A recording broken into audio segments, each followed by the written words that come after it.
নবী সাল্লাল্লাহু আলাইহি ওয়াসাল্লাম একটা হাদিসের মধ্যে বলেছেন যে তোমরা কি জানো কিয়ামতের মাঠে সবচেয়ে বড় মিসকিন কারা হবে? সাহাবায়ে কেরাম বলছেন, আমরা তো মনে করি যার সম্পদ কম, অর্থবিত্ত কম, সেই সবচেয়ে বেশি মিসকিন, সবচেয়ে বড় মিসকিন।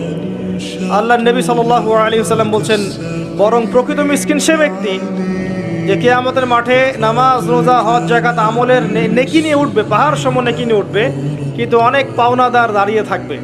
কারো হক নষ্ট করেছে, কারো গীবত করেছে, কারো অপবাদ, কাউকে অপবাদ দিয়েছে, কাউকে অত্যাচার করেছে, সবাই দাঁড়িয়ে থাকবে। এদের হক আদায় না করা পর্যন্ত সে পুলসিরাত পার হতে পারবে না।